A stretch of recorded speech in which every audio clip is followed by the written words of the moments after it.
Bora lá! O nosso assunto é cronograma. Como montar um cronograma eficiente para você garantir sua aprovação este ano. A primeira coisa que a gente tem que definir quando a gente vai montar um cronograma, primeiro eu vou falar com vocês o seguinte, da importância de um cronograma. Se você está aqui, você já deve ter me escutado falar sobre isso.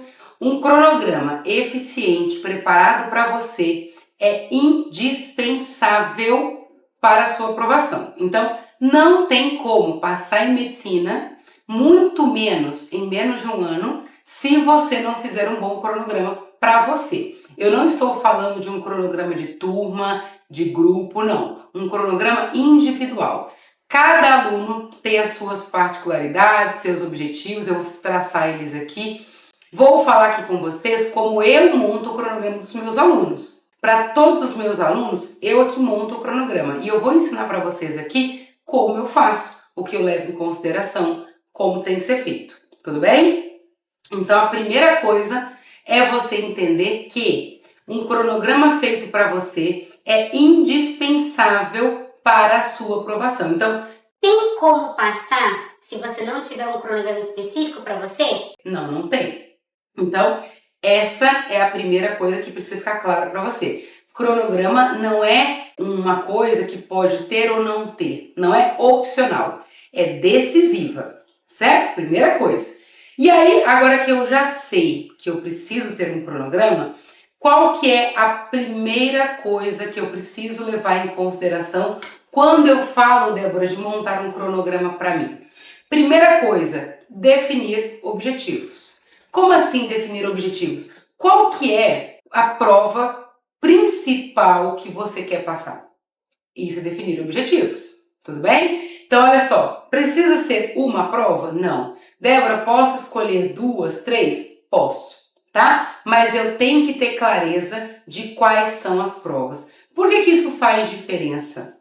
Porque quando eu defino quais são as provas que eu quero passar, eu estou definindo o grau de complexidade, eu estou definindo o conteúdo base, estou definindo o conteúdo específico, qual o critério de correção, quanto tempo eu vou ter que dedicar para cada coisa, quais são as matérias que eu vou colocar como prioridade. Então, o nome da faculdade faz total diferença. O aluno que fala para mim o seguinte, Débora, eu quero fazer medicina no Einstein. Esse aluno tem um cronograma que é diferente de um aluno que fala, Débora, eu quero fazer FAMEMA. São focos diferentes. Então, definir objetivos. Débora, mas e se eu quiser fazer as duas? Eu quero fazer Einstein, quero fazer FAMEMA. E também quero Unesp, também quero FAMEP. Tem como montar um cronograma pensando em todas essas faculdades? Sim, só que eu preciso saber o nome de todas elas. Não tem como no meio do caminho ir encaixando faculdades, entendeu?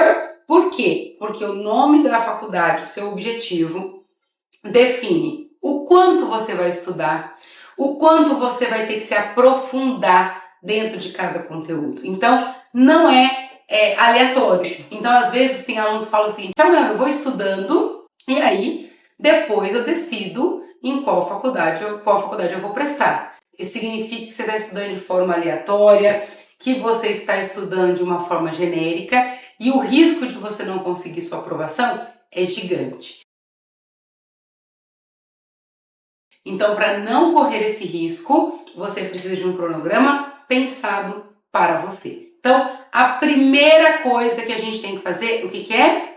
Definir objetivos. Ficou claro? Então, olha só, se eu vou fazer uma prova nível 1, eu vou até determinado grau de complexidade nas questões. Se eu vou fazer uma prova nível 2, eu vou até outro nível de complexidade. Se eu vou fazer uma prova nível 3, outro nível. Então, primeira coisa, definir objetivos, tá? Então, pega um papel aí e já anota quais são as faculdades que você quer passar. Isso é decisivo. Se você não tiver clareza de quais são as faculdades que você quer fazer, quais faculdades você vai prestar, você vai nadar e corre o risco de morrer na praia. Tudo bem? Então, definir objetivos. Beleza? Ficou claro? Sim? Ó, já vou pedir uma coisa. Se você tá aqui, é porque você gosta desse conteúdo. Então, já curte o vídeo, porque eu te garanto, vai valer a pena. Beleza? Então, enquanto você curte, eu molho a garganta e vamos pro 2. Segundo, avaliação de tempo disponível. Gente, a gente tem que encarar a nossa realidade. É muito comum, e eu vejo muito isso, alunos pegam um cronograma único e todo mundo segue. Só que nem todo mundo tem o mesmo tempo para estudar. Vou falar aqui da minha experiência dos meus alunos. Eu tenho alunos que têm 4 horas por dia, tenho alunos que têm 6 horas por dia, tenho alunos que estudam 10 horas por dia, tenho alunos que estudam 2 horas por dia, tenho alunos que estudam todos os dias, tenho alunos que estudam 3 vezes por semana, realidades completamente diferentes. Tem aluno que está no ensino médio, tem aluno que trabalha, tem aluno que está 5 anos no cursinho, tem aluno que está 16 anos fora da escola, realidades diferentes. Então, a primeira coisa, a segunda coisa, né, no caso, definir que eu tenho que ter um cronograma, definir quais são as faculdades. A segunda prioridade que eu preciso ter é o seguinte: qual é o tempo real que eu tenho para estudar? E tem que ser real. Por quê? É muito comum a gente se enganar. Eu tenho 4 horas para estudar, mas eu não consigo estudar 2. Você está se enganando. Então você tem que analisar o tempo que você tem que estudar. Porque o cronograma, a gente tem alguns pilares para conseguir montar. Quais são esses pilares? O objetivo e o tempo. Por quê? Olha só, um aluno que tem o dia inteiro para estudar, deve estudar o dia inteiro, 8 horas, 9 horas por dia. Vou escolher 4 faculdades para eu focar, tudo bem? Tudo bem, ele tem tempo para isso. Agora vamos supor um aluno que tem 2 horas por dia para estudar. Débora, mas eu quero focar em 4 faculdades, tudo bem? Não, não está tudo bem. Por que não está tudo bem? Porque se você tem 2 horas para estudar, significa que você tem pouco tempo por dia. E nós vamos ter que ver todo o conteúdo base e conteúdo específico. Quando a gente fala de conteúdo específico, cada prova tem o seu conteúdo específico. Se eu estiver falando de 2 faculdades, eu estou falando de conteúdo base das 2 e conteúdo específico das 2 e critério de correção das 2. Se eu estou falando de 4, eu vou ter que multiplicar isso por 4. Se eu tenho 2 horas por dia, eu não tenho tempo para fazer isso. Então, o tempo, ele é importante, certo? Mas eu não posso estudar uma coisa e depois eu vejo? Gente, nada genérico. Nada genérico. Tudo tem que ser planejado. Não significa que vai ser rígido, que não possa trocar. Pode ser que no decorrer do processo você tenha mais facilidade em várias coisas, ganha-se muito tempo, pode inserir outras coisas, sim, a gente vai ajustando e é importante ter essa flexibilidade. Mas não podemos negligenciar a sua aprovação. E quando eu coloco, a gente vai fazendo e depois a gente vê, eu estou negligenciando a sua aprovação.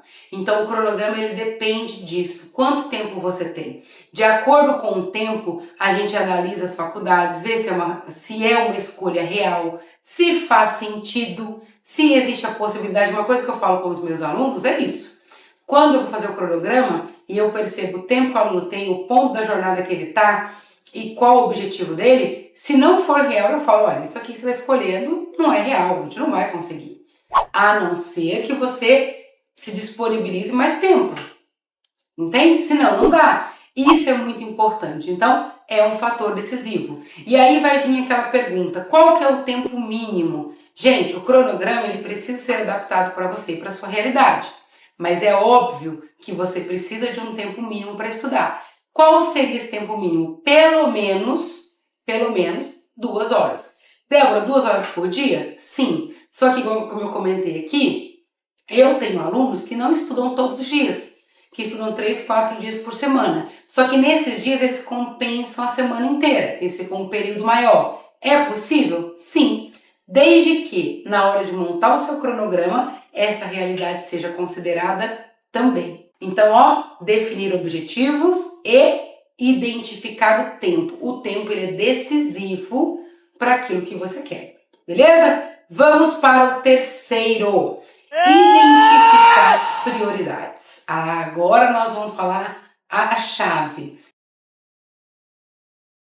O que acontece, que é muito comum, inclusive tem um outro vídeo que eu gravei aqui, Tem muitos alunos que estudam o edital inteiro. Isso é definir prioridades? Obviamente que não. Eu preciso definir prioridades. O que significa isso? Eu preciso definir o que é importante, o que é conteúdo que eu tenho que estudar, por que eu tenho que estudar isso. E essa prioridade ela é definida de acordo com a faculdade.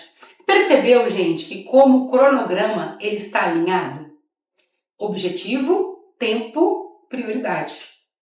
Então, olha só, eu quero uma faculdade nível 1, eu tenho 4 horas por dia para estudar, e agora eu vou definir o seguinte, quais são as matérias que eu vou estudar para essa faculdade que eu quero. Então, identificar as prioridades. Geometria analítica é uma prioridade? É. Como? Como que cai, quais são as características, quais são as âncoras, quais são os comandos, qual o grau de complexidade, estuda isso e lista. Beleza? Segundo, matemática básica, o que cai, como cai, linguagem, como que é a âncora, como que é o comando, treina, exercícios. Só que é lógico que eu não posso ter tudo para matemática, depois tudo de física, não. Isso tem que estar alinhado e equilibrado com todas as matérias. Beleza?